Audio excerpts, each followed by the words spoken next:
তুমি কি জানো, প্রতিদিন তুমি যে খাবারগুলো খুব তৃপ্তি করে খাচ্ছ, সেগুলোই ধীরে ধীরে তোমাকে মৃত্যুর দিকে ঠেলে দিচ্ছে। হ্যাঁ, শুনতে অবাক লাগলেও এটাই চরম সত্য। আধুনিক বিজ্ঞান এবং প্রাচীন আধ্যাত্মিকতা উভয়ই আজ এক বিন্দুতে এসে মিলেছে। আমরা ভাবি আমরা বেঁচে থাকার জন্য খাচ্ছি, কিন্তু আসলে আমাদের খাদ্যাভ্যাস আমাদের শরীরের কোষগুলোকে ভেতর থেকে বিষাক্ত করে তুলছে। ভেবে দেখেছ, একজন যোগী বা উচ্চস্তরের সাধক কেন ২৪ ঘন্টায় মাত্র একবার আহার করেন? তারা কি ক্ষুধার্ত থাকেন না, নাকি তাদের শরীরের গঠন আমাদের থেকে আলাদা? উত্তরটা লুকিয়ে আছে তোমার শরীরের এক অদ্ভুত এবং রহস্যময় জৈবিক প্রক্রিয়ার মধ্যে, যাকে আধুনিক বিজ্ঞান বলছে অটোফিজি। আজকের এই ভিডিওতে আমরা কেবল ডায়েট নিয়ে আলোচনা করব না, বরং আমরা প্রবেশ করব মানবদেহের গভীরতম রহস্যে। প্রাচীন শাস্ত্রের সেই নিগূঢ় সত্য এবং বিজ্ঞানের সেই যুগান্তকারী আবিষ্কারের সমন্বয়ে আজ তোমার সামনে উন্মোচন করবে যে কেন বেশি খাওয়া আসলে জীবন নয়, বরং তিলে তিলে মৃত্যুকে বরণ করে নেওয়া। তৈরি হয়ে যাও, কারণ এই আলোচনার শেষ পর্যন্ত পৌঁছাতে পৌঁছাতে খাদ্যের প্রতি তোমার দৃষ্টিভঙ্গি চিরতরে বদলে যাবে। আমরা এমন এক যুগে বাস করছি যেখানে খাবার এখন আর প্রয়োজন নয়, বরং বিনোদনে পরিণত হয়েছে। জিভের স্বাদ মেটাতে গিয়ে আমরা ভুলে গেছি আমাদের শরীরের প্রকৃত চাহিদা কি। তুমি যখনই কিছু খাচ্ছ, তোমার শরীরকে সেই খাবার হজম করার জন্য বিশাল পরিমাণ শক্তি ব্যয় করতে হচ্ছে। বিজ্ঞান কি বলছে? যখন আমরা ঘন ঘন খাবার খাই, তখন আমাদের রক্তে ইনসুলিনের মাত্রা সবসময় উঁচুতে থাকে। এই উচ্চ ইনসুলিন লেভেল আমাদের শরীরের কোষগুলোকে ক্লান্ত করে দেয়। বিজ্ঞানের ভাষায় একে বলা হয় মেটাবলিক স্ট্রেস। আমাদের শরীর তখন মৃত কোষ বা টক্সিন পরিষ্কার করার সময় পায় না। ফলে সেই আবর্জনাগুলো শরীরের ভেতরেই জমতে থাকে, যা কালক্রমে ক্যান্সার, ডায়াবেটিস এবং অকাল বার্ধক্যের কারণ হয়ে দাঁড়ায়। প্রাচীন তন্ত্র এবং যোগশাস্ত্রে বলা হয়েছে, একভুক্তা ভবেদ্যোগী, দ্বিভুক্তা ভোগী, ত্রিভুক্তা রোগী, চতুর্ভুক্তা মহারোগী। অর্থাৎ যে একবার খায় সে যোগী, যে দুবার খায় সে ভোগী মানে সংসারী, যে তিনবার খায় সে রোগী, আর যে চারবার খায় সে মহারোগী মানে তার মৃত্যু আসন্ন। তুমি নিজেকে একবার প্রশ্ন করো তো, তুমি দিনে কতবার খাচ্ছ? তুমি কি নিজের অজান্তেই নিজেকে মহারোগীর তালিকায় ফেলছ? ২০১৬ সালে জাপানি কোষ জীববিজ্ঞানী ইয়োশিনোরি ওসুমি চিকিৎসা বিজ্ঞানে নোবেল পুরস্কার পান একটি বিশেষ আবিষ্কারের জন্য, যার নাম অটোফাজি। গ্রিক শব্দ অটো মানে নিজে এবং ফ্যাজি মানে খাওয়া, অর্থাৎ নিজেকে নিজে খাওয়া। যখন তুমি দীর্ঘ সময় না খেয়ে থাকো, তখন তোমার শরীরের ভেতর এক জাদুকরী প্রক্রিয়া শুরু হয়। শরীর যখন বাইরে থেকে কোনো জ্বালানি বা খাবার পায় না, তখন সে ক্ষুধার্ত হয়ে পড়ে। কিন্তু এই ক্ষুধা তাকে দুর্বল করে না, বরং বুদ্ধিমান করে তোলে। শরীর তখন তার ভেতরে জমে থাকা পুরনো, অকেজো এবং রোগাক্রান্ত কোষগুলোকে খুঁজে বের করে এবং সেগুলোকে ভেঙে শক্তিতে রূপান্তরিত করে। সহজ কথায়, তোমার শরীরের ভেতর একটা ইন্টারনাল রিসাইকেল ডাস্টবিন আছে। তুমি যদি সারাদিন খেতে থাকো, তবে সেই ডাস্টবিন পরিষ্কার করার সুযোগ শরীর পায় না। ফলে তোমার ভেতরটা ময়লার ভাগাড়ে পরিণত হয়। যোগীরা এই ৭০,০০০ বছর আগেই জানতেন। তারা জানতেন, শরীরকে শুদ্ধ রাখতে হলে তাকে বিশ্রাম দিতে হবে, খাদ্য নয়। একজন যোগী কেন ২৪ ঘন্টায় একবার খান? এর পেছনে কি কেবল আধ্যাত্মিকতা আছে? না, এর পেছনে রয়েছে গভীর শরীরতত্ত্ব। আমাদের পাকস্থলী এবং মস্তিষ্ক একটি নির্দিষ্ট ছন্দে কাজ করে। তুমি যখন একবার খাবার গ্রহণ করো, সেটি সম্পূর্ণভাবে হজম হয়ে কোষের স্তরে পৌঁছাতে প্রায় ৬ থেকে ৮ ঘন্টা সময় লাগে।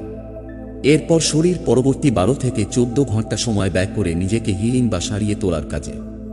তুমি যদি সকাল ৮টায় খাও, দুপুর ২টায় খাও, আবার রাতে খাও, তবে তোমার শরীর সারাক্ষণ কেবল হজম করার কাজেই ব্যস্ত থাকে। হিলিং বা মেরামতের জন্য সে এক মুহূর্ত সময়ও পায় না। যোগ বিজ্ঞানের মতে, মানুষের শরীর যখন পূর্ণ বিশ্রামে থাকে এবং পাকস্থলী খালি থাকে, তখন শরীরের প্রাণশক্তি নিচের চক্র থেকে উপরের দিকে উঠতে শুরু করে। যখন তোমার পেটে খাবার ঠাসা থাকে, তখন তোমার সমস্ত শক্তি খরচ হয় নাভি সোপানে। কিন্তু পেট খালি থাকলে সেই শক্তি তোমার বুদ্ধিবৃত্তিক এবং আধ্যাত্মিক বিকাশে ব্যবহৃত হয়। এই কারণেই বড় বড় সাধক বা দার্শনিকদের গভীর চিন্তাভাবনা সবসময় উপবাস বা স্বল্পাহারের সময় বিকশিত হয়েছে। তুমি কি জানো, আমাদের কোষের ভেতরে এমন কিছু জিন আছে যা আমাদের বয়স কমিয়ে দিতে পারে? একে বলা হয় সার্ভাইভাল জিনস বা বিজ্ঞানের ভাষায় সার্টুইন্স। কিন্তু সমস্যা হলো এই জিনগুলো স্বাভাবিক অবস্থায় ঘুমিয়ে থাকে। এরা তখনই জাগ্রত হয় যখন শরীর কোনো চ্যালেঞ্জের মুখে পড়ে, বিশেষ করে ক্ষুধা। যখন তুমি 24 ঘন্টায় একবার খাওয়ার অভ্যাস করো, তখন তোমার শরীর মনে করে সে কোনো এক সংকটের মধ্য দিয়ে যাচ্ছে। এই পজিটিভ স্ট্রেস তোমার ডিএনএর ভেতরে থাকা মেরামতকারী প্রোটিনগুলোকে সজাগ করে দেয়। তারা দ্রুত কোষের ক্ষতবিক্ষত অংশগুলো ঠিক করতে শুরু করে। আধুনিক জেনেটিক্স বলছে, যারা দীর্ঘ সময় উপবাস করেন তাদের টেলোমিয়ার্স, ক্রোমোজোমের প্রান্তভাগ যা বয়সের সাথে ছোট হয়, সেটা অন্যদের তুলনায় অনেক বেশি সুরক্ষিত থাকে। অর্থাৎ যোগীরা যে দীর্ঘায়ু লাভ করেন তা কোনো অলৌকিক ঘটনা নয়। তারা আসলে তাদের খাদ্যাভ্যাসের মাধ্যমে শরীরের জেনেটিক কোডকে নতুন করে প্রোগ্রাম করেন। তারা খাবার খাচ্ছেন না, বরং শরীরের ভেতরের অমরত্বের সুইচ অন করছেন। আমরা যখন সারাদিন ধরে অল্প অল্প করে মুখ চালাই, তখন আমাদের অগ্ন্যাশয় ক্রমাগত ইনসুলিন তৈরি করতে থাকে। একটা সময় আসে যখন কোষগুলো এই ইনসুলিন গ্রহণ করতে অস্বীকার করে। একেই বলে ইনসুলিন রেজিস্ট্যান্স। এর ফল কি হয়? তোমার রক্তে প্রচুর চিনি থাকে, কিন্তু কোষ সেই শক্তি পায় না। ফলে তুমি সারাদিন ক্লান্ত অনুভব করো। তোমার মস্তিষ্কে এক ধরনের কুয়াশা তৈরি হয়, যাকে বলা হয় ব্রেইন ফগ। তুমি কোনো কাজে মন দিতে পারো না, সারাক্ষণ আলস্য বোধ করো। কিন্তু যখন তুমি যোগীদের মতো 1 মিল এ ডে পদ্ধতিতে ফিরে আসো, তখন তোমার ইনসুলিন সেন্সিটিভিটি নাটকীয়ভাবে বেড়ে যায়। তোমার মস্তিষ্ক তখন শর্করার বদলে কিটোনস ব্যবহার করে শক্তি উৎপাদন শুরু করে। কিটোনস হল মস্তিষ্কের জন্য প্রিমিয়াম ফুয়েল বা উন্নত মানের জ্বালানি। এই অবস্থায় তোমার ফোকাস বা মনোযোগ এতটাই তীক্ষ্ণ হয় যে তুমি যে কোনো জটিল বিষয়ে খুব দ্রুত বুঝতে পারো। প্রাচীন মুনি ঋষিরা এই তীক্ষ্ণ বুদ্ধিকে বলতেন ঋতম্ভরা প্রজ্ঞা। তাদের এই অসামান্য মেধার রহস্য লুকিয়েছিল এই খালি পেটে থাকার অভ্যাসের মধ্যেই। উপনিষদে বলা হয়েছে অন্নং ব্রহ্ম, অর্থাৎ অন্নই ব্রহ্ম। কিন্তু সেই অন্নই আবার যমরাজ হয়ে উঠতে পারে যদি তার পরিমাণ এবং সময় সঠিক না হয়। আমাদের শরীরের ভেতরে একটি নির্দিষ্ট বায়োলজিক্যাল ক্লক বা জৈবিক ঘড়ি আছে। সূর্যোদয় এবং সূর্যাস্তের সাথে আমাদের হজম প্রক্রিয়া বা জঠরাগ্নি ওঠানামা করে। যোগ বিজ্ঞানের মতে সূর্য যখন মধ্যগগণে থাকে, তখন আমাদের শরীরের হজম করার ক্ষমতা সবচেয়ে বেশি থাকে। কিন্তু আমরা কি করি? আমরা রাত 12টায় ভারী ডিনার করি। যখন প্রকৃতির নিয়ম অনুযায়ী আমাদের শরীরের সমস্ত অঙ্গ প্রত্যঙ্গ ঘুমানোর কথা, তখন আমরা তাদের ওপর খাবারের বোঝা চাপিয়ে দিই। এই অর্ধহজম হওয়া খাবার শরীরের ভেতরে পচতে শুরু করে এবং তৈরি করে টক্সিনস। এই বিষাক্ত পদার্থগুলো তোমার রক্তপ্রবাহে মিশে গিয়ে তোমার মেজাজ খিটখিটে করে দেয়, তোমার চিন্তায় নেতিবাচকতা নিয়ে আসে এবং তোমার চেহারায় অকাল বার্ধক্যের ছাপ ফেলে। তুমি আয়নার সামনে দাঁড়িয়ে নিজেকে দেখো তো, তোমার ত্বকের উজ্জ্বলতা কি হারিয়ে যাচ্ছে? তোমার চোখের নিচে কি কালি পড়ছে? এগুলো আসলে তোমার শরীরের আর্তনাদ। সে তোমাকে বলছে, থামো, আমাকে একটু নিঃশ্বাস নিতে দাও। যোগীরা কেন সূর্য ডোবার আগেই তাদের শেষ খাবার খেয়ে নেন? এর পেছনে কাজ করে পৃথিবীর আবর্তন এবং আমাদের শরীরের তরল পদার্থের ভারসাম্য। চাঁদের জোয়ার ভাটার মতো আমাদের শরীরেও জোয়ার ভাটা খেলে। যখন তুমি ভরা পেটে ঘুমাতে যাও, তখন শরীরের সমস্ত রক্ত পাকস্থলীর দিকে ধাবিত হয়। ফলে তোমার হৃৎপিণ্ড এবং মস্তিষ্ক পর্যাপ্ত রক্ত পায় না। এর ফলে তুমি খুব ভয়ানক স্বপ্ন দেখতে পারো বা সকালে ওঠার পর নিজেকে আরও বেশি ক্লান্ত মনে করতে পারো। একজন যোগী কেবল শরীরের কথা ভাবেন না, তিনি তার ইথারিক বডি বা সূক্ষ্ম শরীরের যত্ন নেন। তিনি জানেন যে পাকস্থলী যদি 50% খাদ্য, 25% জল এবং বাকি 25% খালি বাতাস দিয়ে পূর্ণ থাকে, তবেই শরীরের শক্তি বা ওজস ঊর্ধ্বমুখী হতে পারে। আর যখন এই ওজস বা জীবনী শক্তি মস্তিষ্কে পৌঁছায়, তখন মানুষের মধ্যে দিব্য চেতনার উদয় হয়। তুমি কি অনুভব করতে পারছো? আমরা এতদিন যাকে পুষ্টি ভাবতাম, তার সিংহভাগই আসলে আমাদের শরীরের ওপর বোঝা। আমরা খাওয়ার জন্য বেঁচে নেই, বরং আমরা বেশি খেয়ে মৃত্যুকে দ্রুত আমন্ত্রণ জানাচ্ছি। যখন তুমি এই দীর্ঘ উপবাস বা 24 ঘন্টায় একবার খাওয়ার অভ্যাসের পথে পা বাড়াবে, তোমার শরীর শুরুতে তোমার বন্ধু হবে না, বরং সে হবে তোমার ঘোর শত্রু। প্রথম 3 থেকে 4 দিন তোমার মনে হবে তুমি মরে যাচ্ছ। মাথা ব্যথা, মেজাজ খিটখিটে হওয়া, পেটের ভেতর এক অদ্ভুত হাহাকার, এগুলো সবই ঘটবে। কিন্তু কেন? কারণ তোমার শরীর এতকাল ধরে গ্লুকোজ অ্যাডিক্ট বা শর্করার নেশায় আসক্ত ছিল। এটা ঠিক অনেকটা ড্রাগ অ্যাডিকশনের মতো। যখনই তুমি খাবার দেওয়া বন্ধ করছো, তোমার শরীরের কোষগুলো বিদ্রোহ শুরু করছে। এই সময়টাতেই ৯৯% মানুষ হাল ছেড়ে দেয়। তারা ভাবে, না, এটা আমার দ্বারা হবে না, আমি অসুস্থ হয়ে পড়ছি। আসলে তুমি অসুস্থ হচ্ছ না, বরং তোমার শরীরের ভেতর থেকে বছরের পর বছর জমে থাকা আবর্জনা বের হয়ে যাচ্ছে। একে বলা হয় হিলিং ক্রাইসিস। যোগশাস্ত্রে এই অবস্থাকে বলা হয় শরীরের শুদ্ধিকরণ বা তপস্যা। এই কয়েকটা দিন যদি তুমি নিজের মনকে জয় করতে পারো, তবেই তুমি সেই স্তরে পৌঁছাবে যেখানে একজন যোগী অবস্থান করেন। চতুর্থ বা পঞ্চম দিনে এক অলৌকিক পরিবর্তন ঘটবে। হঠাৎ দেখবে তোমার ক্ষুধা ভোজবাজির মতো উধাও হয়ে গেছে। তোমার শরীর তখন মেটাবলিক সুইচিং সম্পন্ন করেছে। এখন সে আর বাইরের খাবারের ওপর নির্ভরশীল নয়, সে তোমার শরীরের ভেতরে জমে থাকা অতিরিক্ত চর্বি বা ফ্যাট পুড়িয়ে শক্তি উৎপাদন শুরু করেছে। এই পর্যায়ে তোমার এনার্জি লেভেল রকেটের মতো উপরে উঠে যাবে। তুমি অবাক হয়ে দেখবে, তুমি আগে 3 বার খেয়ে যে শক্তি পেতে না, এখন একবার খেয়ে তার চেয়ে অনেক বেশি সতেজ অনুভব করছ। বিজ্ঞান একে বলছে কিটো অ্যাডাপ্টেশন। এই সময়ে তোমার মস্তিষ্কের কার্যক্ষমতা প্রায় 30% বেড়ে যায়। তোমার ফোকাস এত গভীর হবে যে তুমি ঘন্টার পর ঘন্টা একভাবে কাজ করে যেতে পারবে কোনো ক্লান্তি ছাড়াই। যোগীরা এই অবস্থাকেই কাজে লাগান তাদের ধ্যানের জন্য। যখন শরীর শান্ত থাকে এবং রক্তে শর্করার ওঠানামা বন্ধ হয়, তখনই মন স্থিতিশীল হয়। অস্থির পেটে অস্থির মন বাস করে, এটাই প্রকৃতির নিয়ম। তুমি জানো, আমাদের শরীরের প্রতিটি কোষের একটি নির্দিষ্ট আয়ু থাকে।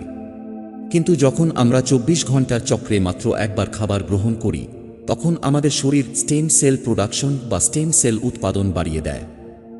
স্টেম সেল হল সেই জাদুকরী কোষ যা শরীরের যে কোনো অঙ্গের ক্ষতি সারিয়ে তুলতে পারে। একবার কল্পনা করো, তোমার শরীরের ভেতরে কোটি কোটি ছোট ছোট মিস্ত্রি কাজ করছে, যারা কেবল তোমার হার্ট, লিভার বা কিডনিকে মেরামত করছে না, বরং তোমার ত্বককে করে তুলছে টানটান এবং উজ্জ্বল। যারা দীর্ঘকাল এই যোগী আহার অনুসরণ করেন, তাদের বয়স থমকে যায়। তাদের ডিএনএর শেষে থাকা টেলোমেয়ারগুলো ক্ষয়ে যাওয়ার বদলে দীর্ঘ হতে শুরু করে। আধুনিক বিজ্ঞান আজ যাকে বায়ো হ্যাকিং বলছে, ভারতীয় যোগীরা তাকে কয়েক হাজার বছর আগে কায়াকল্প বলতেন। তুমি বাইরে থেকে দামি ক্রিম মেখে বা সাপ্লিমেন্ট খেয়ে যা করতে পারবে না, শরীর সেটা ভেতর থেকে প্রাকৃতিকভাবেই করতে সক্ষম, যদি তুমি তাকে কেবল একটু সময় দাও। যোগীরা কেবল কখন খান তা গুরুত্বপূর্ণ নয়, তারা কিভাবে খান সেটাও এক বিশাল বিজ্ঞান। তুমি যখন 24 ঘন্টা পর প্রথম খাবারটা মুখে তোলো, তখন সেই খাবার তোমার কাছে কেবল ক্যালোরি নয়, তা ঈশ্বরীয় আশীর্বাদ বা প্রসাদ হয়ে দাঁড়ায়। সারাদিন না খাওয়ার সময় যোগীরা পর্যাপ্ত জল পান করেন, যা তাদের শরীরের টক্সিনগুলোকে ফ্লাশ আউট করতে সাহায্য করে। যখন তুমি খাবার শুরু করবে, সেটি যেন হয় অত্যন্ত সহজপাচ্য এবং প্রাণশক্তিতে ভরপুর। অতিরিক্ত তেল মশলা বা প্রসেসড ফুড তোমার শরীরের এই বিশাল পরিশ্রমকে এক মুহূর্তে নষ্ট করে দিতে পারে। বিজ্ঞানের মতে পরিপাক শুরু হয় মুখে, পাকস্থলিতে নয়। যোগীরা প্রতিটি গ্রাস অন্তত 24 থেকে 32 বার চিবিয়ে খাওয়ার কথা বলেন। এতে খাবারের সাথে লালা বা স্যালাইভা মিশে যায়, যা হজম প্রক্রিয়াকে অর্ধেক সহজ করে দেয়। তুমি যখন খাবারের প্রতি এই শ্রদ্ধা নিয়ে আসবে, তখন সেই অন্ন তোমার শরীরে বিষ নয়, বরং অমৃত হয়ে প্রবেশ করবে। তোমার প্রতিটি কোষ তখন সেই খাবার থেকে সর্বোচ্চ প্রাণশক্তি গ্রহণ করবে। তুমি কি কখনো ভেবে দেখেছ কেন উপবাসের সময় মানুষের অনুভূতি বা ইনটুইশন প্রবল হয়ে ওঠে? এর পেছনে রয়েছে এক অদ্ভুত নিউরোলজিক্যাল রহস্য। যখন তোমার পাকস্থলী দীর্ঘক্ষণ খালি থাকে, তখন তোমার শরীর ব্রেইন ডেরাইভড নিউরোট্রফিক ফ্যাক্টর নামক এক বিশেষ প্রোটিন নিঃসরণ করে। একে বলা হয় মস্তিষ্কের জন্য ফার্টিলাইজার বা সার। এই প্রোটিনটি তোমার মস্তিষ্কের হিপোক্যাম্পাস অঞ্চলে নতুন নিউরন তৈরি করতে সাহায্য করে। যোগ বিজ্ঞানের ভাষায় এটি তোমার আজ্ঞাচক্র বা তৃতীয় নেত্রকে জাগ্রত করার প্রাথমিক ধাপ।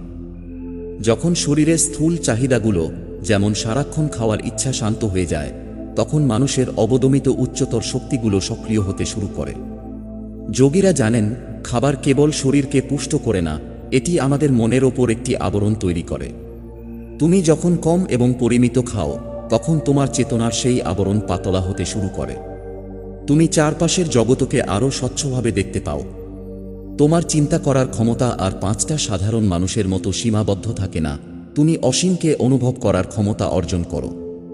এখন প্রশ্ন হলো, তুমি তো আর হিমালয়ের গুহায় থাকো না, তবে তুমি এই সায়েন্স অফ ইটিং কিভাবে তোমার জীবনে প্রয়োগ করবে?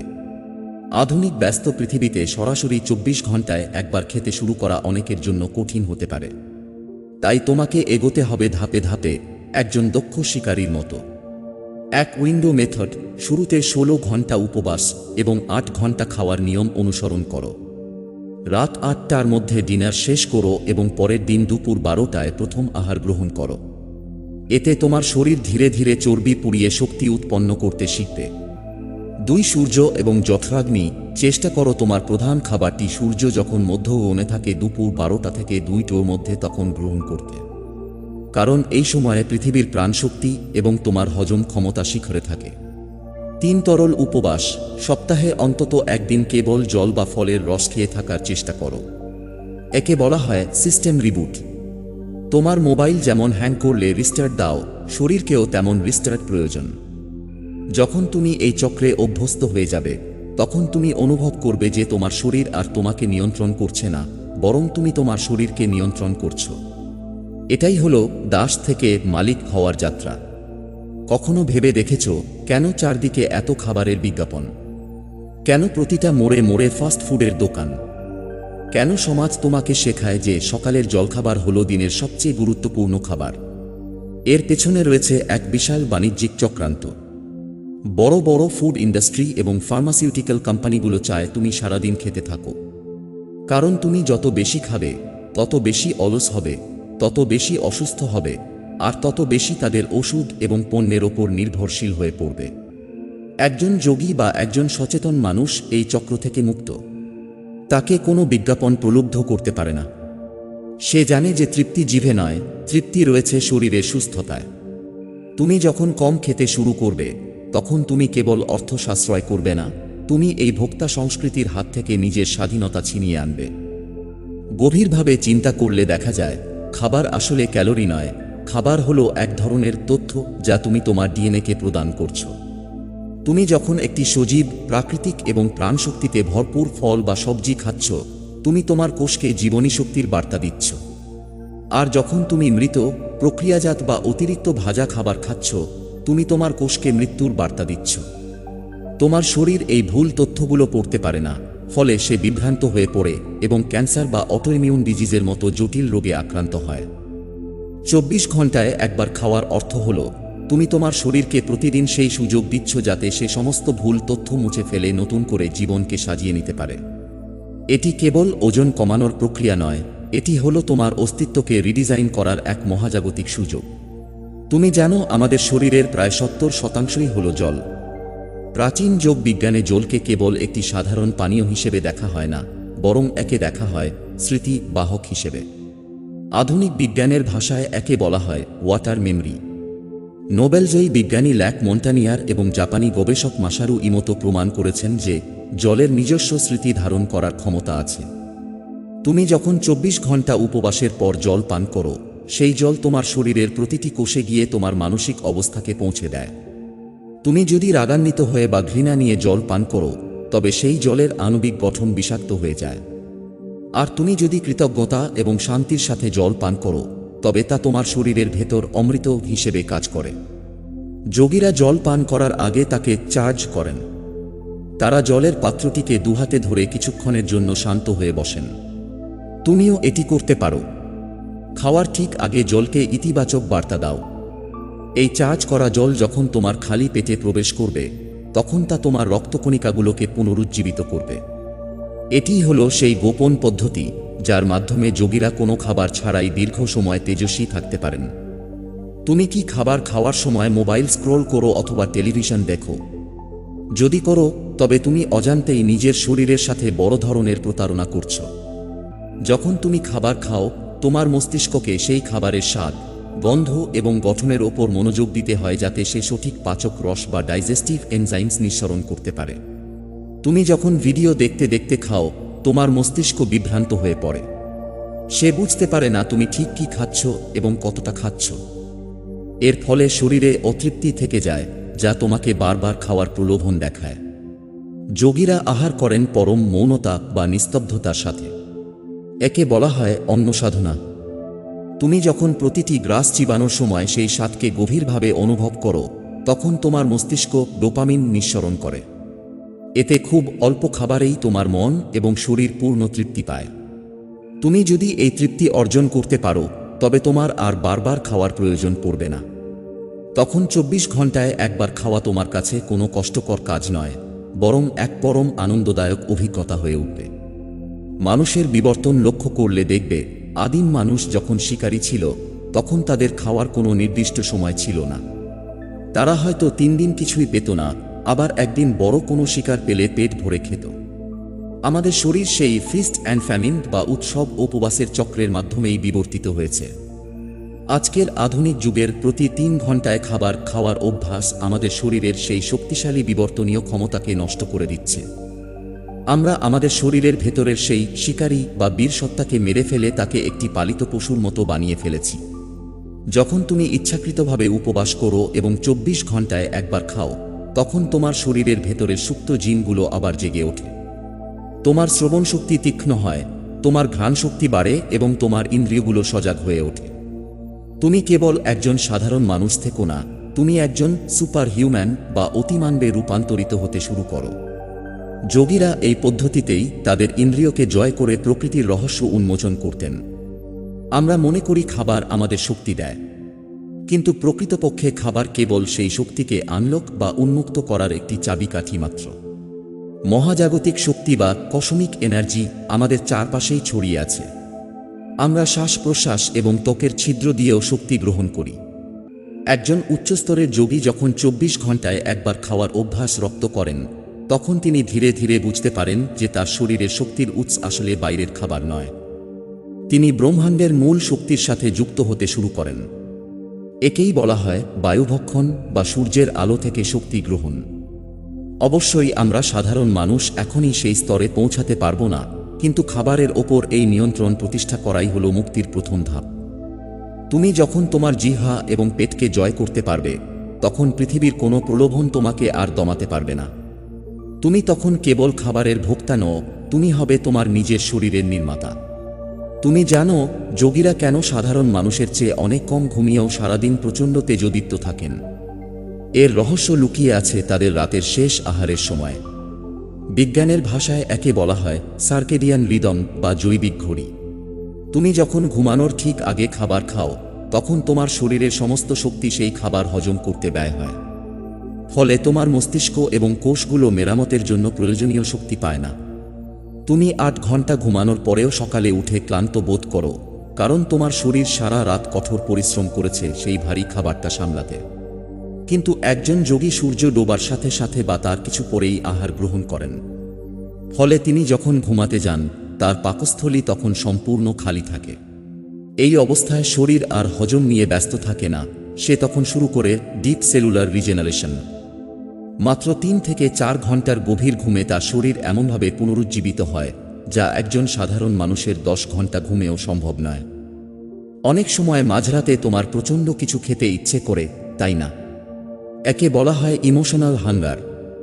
এটা তোমার শরীরের প্রয়োজন নয়, এটা আসলে তোমার মনের এক ধরনের অস্থিরতা বা ইগোর চিৎকার। তোমার মস্তিষ্ক যখন কোনো কারণে বিষণ্ণ বা উত্তেজিত থাকে, সে তখন ডোপামিন বা সস্তা আনন্দ খোঁজার জন্য তোমাকে খাওয়ার দিকে প্রলুব্ধ করে। যোগীরা এই সময়টাকে চিহ্নিত করেন সচেতনতা দিয়ে। তারা জানেন যে এই ক্ষুধা আসলে একটি মায়া। তুমি যদি সেই মুহূর্তে এক গ্লাস জল খেয়ে নিজের মনের দিকে কিছুক্ষণ তাকিয়ে থাকতে পারো, দেখবে সেই তীব্র ক্ষুধা 10 মিনিট পরেই মিলিয়ে গেছে। যখন তুমি তোমার এই কৃত্রিম ক্ষুধাকে জয় করতে শিখবে, তখন তুমি তোমার জীবনের অন্যান্য প্রলোভনকেও জয় করার শক্তি অর্জন করবে। তুমি তখন আর পরিস্থিতির দাস থাকবে না, তুমি হবে পরিস্থিতির কারিগর। আমরা এই যাত্রার একদম শেষ প্রান্তে চলে এসেছি। এখন প্রশ্ন হলো, কেন আমরা এই পুরো আলোচনাটি করলাম? কেবল কি ওজন কমাতে বা রোগমুক্ত হতে? না, তার চেয়েও বড় এক সত্য এখানে লুকানো আছে। খাদ্য কেবল বেঁচে থাকার জ্বালানি নয়, খাদ্য হলো তোমার এবং এই মহাবিশ্বের মধ্যকার একটি সেতু। তুমি যা খাচ্ছ তাই তুমি হয়ে উঠছ। তুমি যদি সারাদিন মৃত্যু খাও, অজৈব, প্রাণহীন, তামসিক খাবার, তবে তোমার চিন্তাভাবনা এবং শরীরও মৃত্যুর দিকেই ধাবিত হবে। আর তুমি যদি জীবন গ্রহণ করো সজীব, প্রাকৃতিক এবং পরিমিত আহার, তবে তোমার ভেতরে এক নতুন প্রাণের স্পন্দন ঘটবে। যোগীরা 24 ঘন্টায় একবার খান, কারণ তারা তাদের শরীরকে একটি মন্দিরের মতো পবিত্র রাখতে চান। তারা জানেন যে কম খাওয়ার ফলে যে শূন্যতা তৈরি হয়, সেই শূন্যতা আসলে আধ্যাত্মিক পূর্ণতার পথ। যখন তোমার পেট খালি থাকে, তখন তোমার আত্মা ডানা মেলার সুযোগ পায়। তুমি খাবার খাচ্ছ নাকি খাবার তোমাকে খাচ্ছে? আজ এই প্রশ্নটি নিজেকে করো। আজ থেকেই শুরু হোক তোমার পরিবর্তনের যাত্রা। প্রথমে 16 ঘন্টা, তারপর ধীরে ধীরে নিজের শরীরকে বুঝে এগিয়ে যাও সেই পরম লক্ষ্যের দিকে। মনে রেখো, তুমি এই দেহের অতিরিক্ত মেদ বা হাড় মাংসের স্তূপ নও, তুমি এক অসীম চেতনার অধিকারী। আর সেই চেতনাকে জাগ্রত করার প্রথম চাবিকাঠি হল তোমার নিজের জিহ্বা এবং পাকস্থলীর ওপর নিয়ন্ত্রণ। বেশি খেয়ে রোগী হয়ে বেঁচে থাকার চেয়ে সঠিক খেয়ে যোগী হয়ে অমরত্বের স্বাদ গ্রহণ করাই কি বুদ্ধিমানের কাজ নয়? সিদ্ধান্ত এখন তোমার হাতে।